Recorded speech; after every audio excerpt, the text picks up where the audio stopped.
আচ্ছা, আমি একটা জিনিস ভেবে পাই না, কেন আমাদের ভারতীয় প্রাচীন ঋষিমুনিরা এত কিছু আবিষ্কার করার পরেও তারা কিন্তু বিদ্যুতের আবিষ্কার করেননি। এই প্রসঙ্গে জিজ্ঞাসা করতে আমার এক গুরু বললেন, তারা বিদ্যুতেরও ব্যবহার জানতো। আজকের যুগে যে যে সব ইলেকট্রনিক যন্ত্রপাতির ব্যবহার আমরা করছি, তারা সে সব কিছুই তারা জানতেন, কিন্তু তারা এগুলোকে সার্বিকভাবে জনসমাজে প্রচলন করেননি। এর কারণ হচ্ছে, আমরা যদি বিদ্যুতের ব্যবহার করতাম, তারা যদি বিদ্যুতের ব্যবহার করতেন, তাহলে কি হতো, আমরা রাত জেগে টিভি, মোবাইল, কম্পিউটার বা চ্যাট, বিভিন্ন কর্মে কিন্তু আমরা লিপ্ত হয়ে পড়তাম। এর ফলে কিন্তু আমাদের ঘুমই হতো না, এবং শারীরিক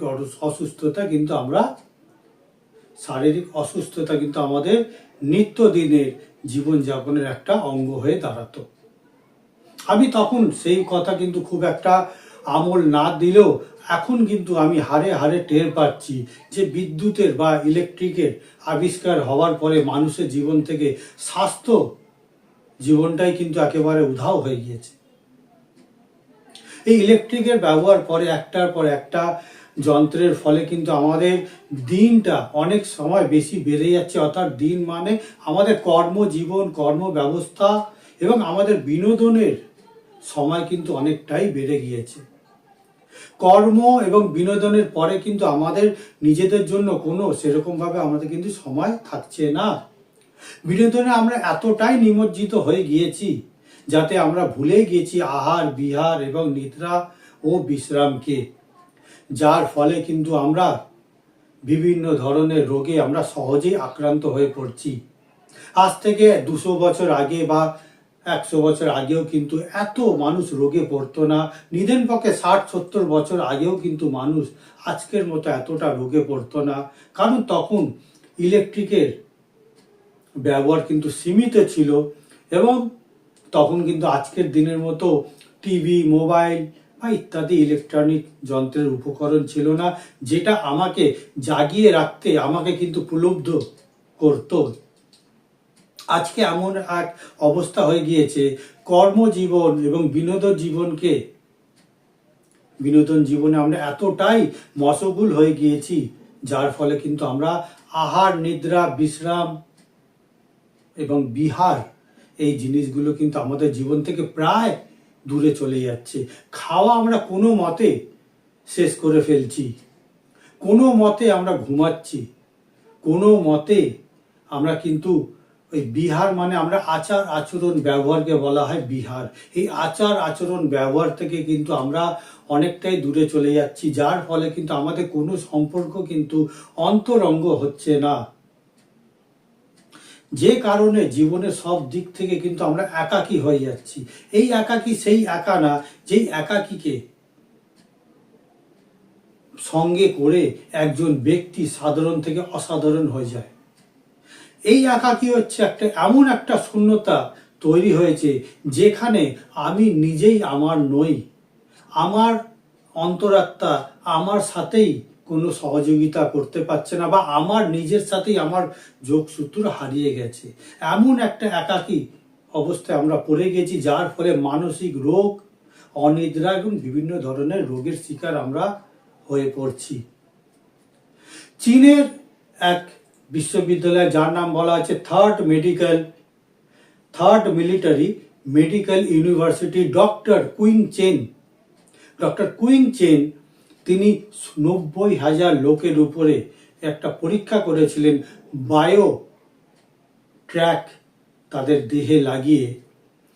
সেই বায়ো ট্র্যাক মেশিন তাদের দেহের মধ্যে প্রতিস্থাপন করে দেখছেন যে একজন ব্যক্তি সারাদিনে কতটা সময় ধরে তিনি খাওয়া দাওয়া করেন, কিভাবে খান, সেই খাওয়াটা তার দেহে ঠিকভাবে হজম হচ্ছে কিনা, সেই খাওয়াটা কতক্ষণ সময় নিয়ে হজম হচ্ছে, একজন ব্যক্তি কতটা সময় ধরে তিনি নিদ্রা যান, একটা ব্যক্তি তার আচার আচরণ ব্যবহার তার কিরকম পর্যায়, এবং একটা ব্যক্তি তার বিশ্রাম তিনি করেন কিনা, এই সমস্ত তত্ত্ব তিনি আসার পরে চমকে দেওয়ার মতো একটা তত্ত্ব আমরা পেলাম, যেটা হচ্ছে মানুষ 7-8 ঘন্টা বা 9 ঘন্টা ঘুমালেও তার সঠিক অর্থে তার ঘুম কিন্তু 3 ঘন্টাও না।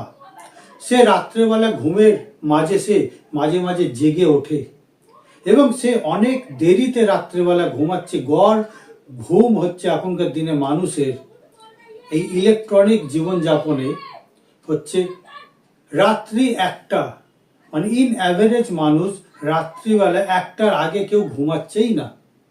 এবং রাত্রি 1টার আগে যদি কেউ ঘুমায় তাতেও কিন্তু তার ঘুম আসছে না। আর 1টার পরে যারা ঘুমাচ্ছে তারাও কিন্তু মাঝখানে 2 ঘন্টা 2.5 ঘন্টা পরে তাদের ঘুম ভেঙে যাচ্ছে, অর্থাৎ তাদের ঘুম একেবারেই সঠিকভাবে হচ্ছে না।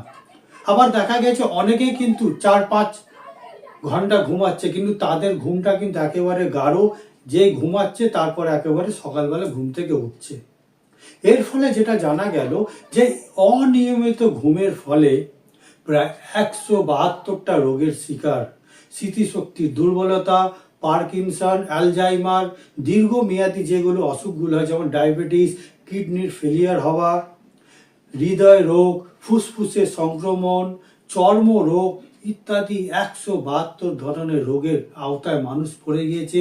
যে সকল মানুষের মধ্যে আহার, বিশ্রাম, খাদ্যাভ্যাস এবং নিদ্রা সঠিক নয়, খাওয়াটা কোনো মতেই খাওয়াটা কিন্তু কোনোভাবেই আমরা উপভোগ আর করতে পারি না। খাওয়াটাকে যে একটা সুন্দরভাবে চিবিয়ে চিবিয়ে তার একটা আনন্দ নিয়ে, স্বাদ নিয়ে, গন্ধ নিয়ে খেতে হয়, সেই ব্যাপারগুলো কিন্তু আমরা একেবারেই ভুলে গেছি। খাবার সময় টিভি অথবা মোবাইলকে সামনে রেখে আমরা খাচ্ছি, যার ফলে খাবারের সাথে দেহের আমাদের কোনো সম্পর্কই হচ্ছে না, যার ফলে সেই খাবারটা দেহে সহজেই হজম হচ্ছে না। এরপর আসছে বিশ্রাম। বিশ্রাম হচ্ছে অত্যন্ত গুরুত্বপূর্ণ একটা বিষয় আমাদের জীবনে। যখন আমরা বাইরে থেকে দীর্ঘ সময় কাজ করার পর বাড়িতে আসছি, সেই সময় হাত মুখ দিয়ে কোনো মতে আমরা টিভি অথবা মোবাইল নিয়ে বসে যাচ্ছি। বিশ্রাম মানে হচ্ছে একেবারে বিছানায় গা এলিয়ে দেওয়া, ঘর থাকবে অন্ধকার, একেবারে কোনো না মোবাইল, না টিভি, না কারোর সাথে কথা, না কিচ্ছু না, চোখ বন্ধ করে একেবারে শুয়ে পড়া। অন্তত 20 থেকে 25 মিনিট এইটা যদি হয় তাহলে তিনি বিশ্রাম করছেন এবং এই বিশ্রামের মাধ্যমে তার স্নায়ুযন্ত্র কিন্তু সঠিকভাবে বিশ্রাম পাচ্ছে এবং এই বিশ্রামের ফলে স্নায়ুযন্ত্র কিন্তু সতেজতার সাথে তার পরবর্তী কাজ সুন্দরভাবে সুষ্ঠুভাবে সম্পন্ন করতে পারছে। বিশ্রামের ফলে কিন্তু আমাদের দেহে মাংস পেশিগুলো কিন্তু রেস্ট পায়। বিশ্রামের ফলে কিন্তু আমাদের অন্তঃক্ষরা গ্রন্থিগুলো কিন্তু তাদের কাজকর্মগুলো গুছিয়ে করতে পারে। আমাদের জীবন থেকে হারিয়ে গেছে বিশ্রাম, জীবন থেকে হারিয়ে গেছে নিদ্রা, জীবন থেকে হারিয়ে গেছে বিহার মানে আমরা আচার আচরণ এবং ব্যবহার আমরা মানুষের সাথে ঠিকভাবে করতেই পারছি না। একটা স্বার্থপর সম্পর্ক আমরা ছোটবেলা থেকেই গড়ে তুলছি, এটা দিলে সেটা ঠিক হবে, ওটা না দিলে ও ঠিক না। ও যদি দেয় তাহলে সম্পর্ক চলবে, যদি দেওয়াটা বিচ্ছেদ হয়ে যায় তাহলে সম্পর্ক ভেঙে যাচ্ছে। মানে আমার ভালো লাগার উপরই সম্পর্কটা টিকে থাকছে। তো এইরকম একটা সম্পর্ক আমার আচার আচরণ ব্যবহার দ্বারা এই ধরনের সম্পর্ক আমরা তৈরি করছি। তার মানে দেখা যাচ্ছে আমাদের যদি খাওয়াটা ঠিক না হয়, বিশ্রাম ঠিক না হয় এবং আমার বিহার এবং সর্বোপরি সব থেকে গুরুত্বপূর্ণ ওনারা বলছেন এর সাথে সাথে যে নিদ্রাটা, সঠিক নিদ্রা যাওয়াটা ভীষণ জরুরি। কারণ এই নিদ্রার সময় আমাদের দেহের মেরামতের কাজ হয়। দেহের যে বিভিন্ন ধরনের ত্রুটি থাকে সেই ত্রুটিগুলোকে রিপেয়ার করার সময় হচ্ছে নিদ্রা। নিদ্রা যদি সঠিকভাবে না হয় তাহলে দেহ যন্ত্রগুলো কিন্তু সঠিকভাবে তারা বিশ্রাম পায় না এবং দিনের পর দিন যদি এইভাবে চলতে থাকে তাহলে কিন্তু দেহ যন্ত্র সহজে বিকল হয়ে পড়ে এবং এর ফলে আমরা বিভিন্ন দীর্ঘমেয়াদী রোগের কবলে পড়ি। অতএব আমি সকলকে অনুরোধ করব, আপনারা নিজের জীবনকে অর্থাৎ নিজেকে ভালোবাসুন। নিজেকে ভালোবাসতে গেলে প্রথমে যেটা করতে হবে, আহারের ব্যাপারটা ঠিক রাখতে হবে, খাবারটা আমরা খুব ভালো করে সময় নিয়ে খাবো, আমাদের বিশ্রাম যাতে সঠিকভাবে প্রতিদিন হয় সেটা আমাদের নিশ্চিত করতে হবে। রাতের নিদ্রা কিন্তু আমরা 11টার মধ্যেই ঘুমিয়ে পড়তে হবে। এরপর পাশাপাশি আমাদের বিহার অর্থাৎ আমাদের আচার আচরণ ব্যবহার যেন অত্যন্ত সামাজিক এবং সৎ সামঞ্জস্যপূর্ণ হয়, এটা কিন্তু আমাদের খেয়াল রাখতে হবে। তাহলে সুস্থতার যে টুলসগুলো রয়েছে, সেই সুস্থতার কিছু টুলস যদি আমরা মেনে চলি, তাহলে কিন্তু আমরা খুব সহজে কিন্তু আমরা রোগের কবলে পড়ে যাব না।